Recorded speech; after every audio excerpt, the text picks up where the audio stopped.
Hi, my name is Rose Hurst, and I'm the Executive Director of Women's Enterprise Skills Training of Windsor Inc., West of Windsor. At West, we change lives by advocating for gender equality and providing training opportunities. Many of the people we assist are newcomers to Canada. Today, we are joined by a person who knows a great deal about what it takes to achieve success as the daughter and granddaughter of newcomers. Ann Diab also happens to be the president of the West Board of Directors and is a relationship manager with the Bank of Montreal, BMO. And she's here to share her story about how she was able to shift her life towards more economic power. Welcome, Ann. Thank you. Thanks for having me, Rose, and a pleasure to be here and supporting gender equality. And thank you for the Windsor Essex Community Foundation and the Equality Fund for this wonderful initiative. Great. So again, I came from a family of immigrants. My grandparents came to Canada with a family of 10, not knowing the language, not knowing anything about Canada, lived in an apartment above a theater, and started to work within farms and agriculture, handpicking produce. That was how they started their livelihood. And my mother got married here as well, and along the same lines, and just trying to learn the language and get into the workforce here in Canada. It was very challenging, and growing up, having both parents work, I was left to, as an adolescent teenager, left to take my grandmother to appointments, take her shopping, and trying to communicate to her at the doctor's office or at the bank, and she could not read or write English. Her only method of signing something was a cross with a circle, and that's how she identified herself. And someone always had to vouch for her. And I remember going into a bank with her and her having to sign that, and I had to attest that that was her signature. So new immigrants is very near and dear to my heart, and it kind of comes full circle working in financial services and being part of West. That's amazing, Ann. It's always great to hear about someone's journey, and I love how you're able to recognize the value of your grandparents and your parents' journey. That is just amazing. Moving on, as part of our interview, how would you say these early life experiences have shaped you? It shaped me to, so it gave me a deeper understanding of the challenges new immigrants face, newcomers face, and anytime I see new immigrant families in my community or out, my heart goes out to them, and I always feel compelled to want to help them or direct them in any way that I can. And I wish my parents and my grandparents had an organization like West, 40, 50 years ago, that they could turn to for resources and support. So again, it's always, and I speak from the heart when I say this, that West is a passion of mine, and helping new immigrant women gain employment, gain resources here is wonderful to see, and that is rewarding for me for sure. Thanks, Ann. That's remarkable, actually. That's just wonderful. So the idea for this series, the Gender Equality Series, came with a statement, a question that one of our community partners made. And she asked, challenging a group of program participants, why not me? Why not you? Why not her? Meaning that there are so many things that we can do if the opportunities are there and we take advantage of the opportunities that are presented to us. So how did that question come up for you and lead you or your own career in the banking industry? That's a great question, Rose. And I fell into banking at a time where I thought I wanted to be a stay-at-home mom. So I was a young married woman with 2 young boys at home, and I thought, you know what, I'm going to be a stay-at-home mom. And it was at a point in our lives where we were fortunate that we could survive and have a livelihood with just one person working. so probably 8 months into being a stay-at-home mom, I realized it wasn't for me. So I reached out and just talked to my husband that I wanted to get out into the workforce, and he always been supportive. And at that moment in time, he encouraged me to start applying part-time, at different areas. And at the time, he knew the banker that we dealt with. He said, reach out to so-and-so, see if there's opportunities. And lo and behold, there was. They took me on. And I started my career in financial services on the front line as a customer service representative, working part-time. I said I only wanted to work, 10, 15 hours a week. And then I was hungry for more. I loved it. I loved this interaction with people and just helping people like gain financial goals and just connecting them with the right people. So lo and behold, soon after that, I pushed myself into different roles within the bank and persevered and took some courses that were required as I went along. And all the while, my husband, if it wasn't for him advocating for me and supporting me and kind of giving me that little nudge to move forward, I would have very well stayed as a part-time frontline bank representative. And not that anything's wrong with that, but I would have been comfortable there. But having that push from my husband, like he was encouraging me and he pushed me to pursue other opportunities. So if it wasn't for him, I wouldn't be where I am today. And having, mentors, strong mentors and role models and just connecting with the right people and being out there in the community did really help me. So that's really great. A lot of people do not have a social support network like your partner, your husband. So that's really wonderful that you had that support with you to help you have the perseverance to continue on and to have the confidence to move towards your goals to the position where you're at today. So I imagine sometimes you probably faced challenges as you were working your way up into positions of more responsibility at the bank. Tell us a little bit about some of that. For sure. So with changing positions and working your way to different roles and promotions, etc., it doesn't come without discomfort and rejection. So again, not every opportunity I pursued was a yes or welcome me with open arms. There were some no's, or there were some not this time and maybe next time. And it continues to be that way. But again, you have to have that mental resilience to push through and have that confidence within yourself to continue on. So the first no shouldn't be your stop. It should be a learning opportunity and what can I do better next time? And so I just learned from every no or every, rejection, for lack of a better word. It just helped me to grow as an individual and to be mentally resilient and gain my confidence even more. And to this day, I would say mistakes are learning opportunities and failures are learning opportunities. So we often equate failures with you're a bad person or you're not capable. But it builds your base even higher and stronger and wider, so you can deal with adversities down the road and know how to deal with those challenges. And I think it helped me along the way, most definitely. Great, thank you, Anne. At West, we often talk about journeys and partnerships, and we also believe we can learn so much from each other.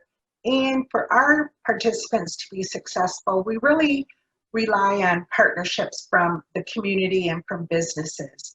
So can you tell us a little bit about some of your first involvement with West, and maybe tell us a little bit about how you got involved with the West Placement Program?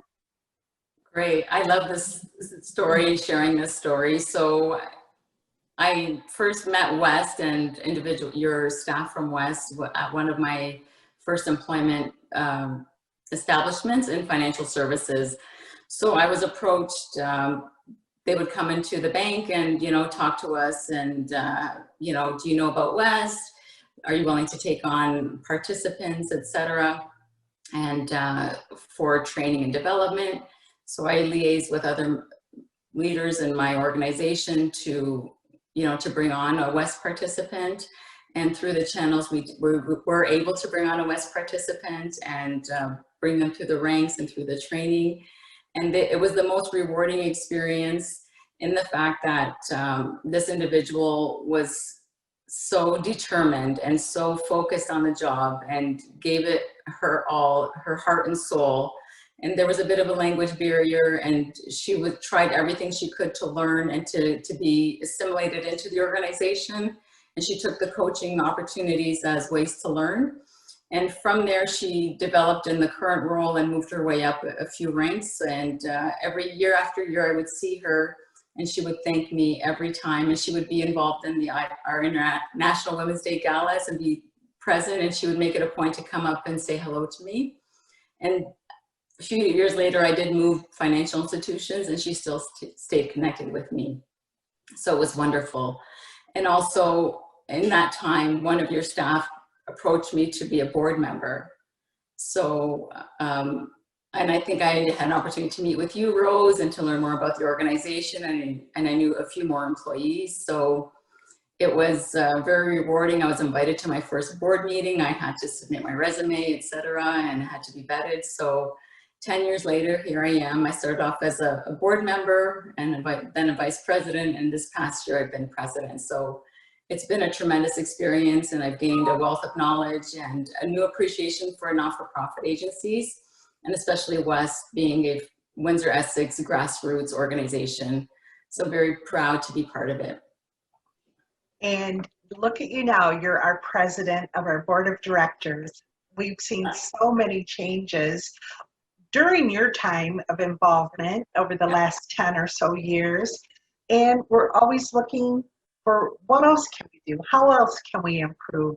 So my next question, Anne, how do you feel we need to better meet the needs of newcomers at West? What else can we do? That's always been a question as part of as our leadership board of directors. We often talk about what's next, what's in the future for West. And again, without our wonderful funders and community partners, we wouldn't be able to sustain. And I think the key to longevity is early intervention, like resourcing our participants at an earlier age, getting them involved with West programs and supports early on, and just networking through this virtual setting. Like COVID has brought us to a whole nother level of connecting with people. So I think this is a great opportunity to leverage our resources and bring, training and development to disadvantaged women in our area, and maybe even in a broader scope. So I think that's in the works. So I think we've gotten a new appreciation for this virtual discussion. So I think this will be a great platform to engage more people for sure. Great. Yeah, we're in the middle of updating our strategic plan too. So it is really great timing to consider what other options we have to do more in the community. So the strength of our organization is certainly defined by its leadership, and thank you so much to the West Board of Directors for your leadership. I have to really strongly give a really great shout out to our staff members as well. They're the ones on the front line doing the hard work every day, meeting with the clients. With COVID, we had to transition from doing in-person services to doing everything virtually, and they've been really resilient about that. So my next question is talking about the West team members. So how can we ensure West team members have equal access to opportunities in our organization as they develop or as part of their development within the organization? So Rose, that's a fantastic question, and being West has grown exponentially over the years since its inception, and your staff base is growing year after year, and you want to get qualified, passionate individuals to stay within the organization. I think it's critical to have a formal outlined development plan for your team and for the employees of West, and have a career development plan in place, establish mentorship programs and partnerships to enhance their skills and develop them within the organization. And we recruit wonderful employees, and oftentimes they transition into other opportunities outside the organization. It would be great to keep those individuals and develop them into to different roles and more senior level roles, for sure. Love it. Thank you. Okay, so now let's look to the future, Anne. Let's jump forward about 5 years. What kind of services do you imagine West offering in possibly 5 years from now? Well, I would hope more of what we have in place right now, and I would like to see it align with the job demand or what is happening within globally. You know, we talk about women in skilled trades and women in engineering and women in non-traditional fields. I think we can expand that avenue of training most definitely and engage with University of Windsor, St. Clair College, etc. And also look at entrepreneurial strategies. So, you know, a lot of people, they're not maybe cut out for, you know, being an accountant or a bookkeeper or a hairdresser per se, but maybe they want to open their own business of some sort. They have a passion or a knack for something that can develop into a business. So setting up, you know, a business plan with these individuals, training them to how to open their own business, I think that is critical as well, because that kind of trickles into supporting our economy and supporting our area, for sure. Thank you. Great. And you know, you're very familiar with the programs and services we offer and everything. And you know, the Government of Canada just recognized Gender Equality Week. So what's important for us is the strength of our partnerships with businesses. We want them to hire the clients that we train, offering more opportunities. So how can West and community businesses and other partners work together to create more gender equality? That's a great question, Rose. And I just think we have to keep our lines of communication open and really stress and emphasize what is out there in demand for jobs. What are employers looking for? What type of skills are they looking for? And, you know, offer that training and programming within the West organization to allow them to gain access to those opportunities, as well as, you know, being able to be compensated for the skills and training that they do have. So I think we have to continue to keep our collaboration with our business partners strong, and we cannot survive without our business partners. And our, you know, post-secondary education training programs, we really have to intertwine and stay connected with them to ensure that we close the gap of gender equality. Exactly. There's so much work to do. And it really is all about relationships and partnerships and opening doors. So thank you for that wonderful comment. So now, Anne, this is basically the last question I have for you. What advice would you give to women in our community who want to share in the work of West and create a more gender equal world for people in our community? I would encourage and promote networking and really putting yourself out there, not being afraid of the uncomfortable. That's the only area you're going to grow, in the area of uncomfort. So if you're always comfortable in your circle or network of people, you're not going to grow and expand. So for myself, joining West or being part of West 10 years ago, it opened so many opportunities. I learned so much and networked with so many different people, including business partners and other not-for-profit agencies that I otherwise wouldn't have been connected with or affiliated with. And a lot of them overlap with financial services and working with different people. So there's a lot of cross-connection happening. So I would just put yourself out there, talk to people, network, share your plan. Like, if you talk about it out loud, more people know about what you want to do. I think more people would be an ally for you. So the more people you have advocating for you, speaking for you, and you showing up and being part of these events and being part of these networks will show that you want that opportunity. So not giving up, just pushing yourself, challenging yourself, trying something different, talking to people in different fields and see what happens, for sure. Okay, I love that you had a great comment about networking. Networking is something we're very passionate about, of teaching the participants.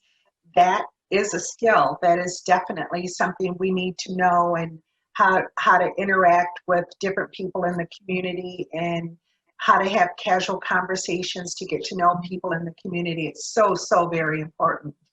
And this has been a wonderful conversation with you. Any closing thoughts? I'm very proud to be part of West. And Rose, I love this, this venue that we're trying, this video conferencing and sharing about gender equality and promoting it. We have a ways to go. You know, talking about it and bringing it on the forefront is just the surface. We have to get more people on board, our local governments, our provincial governments, as well as our community partners, business owners, employers. It all has to come to a collaboration. And I think the more we broaden our networks and share our stories and the importance of gender equality, we will get there for sure. And your staff is amazing. And if anyone has not heard about West, please visit their website or pop in if you can.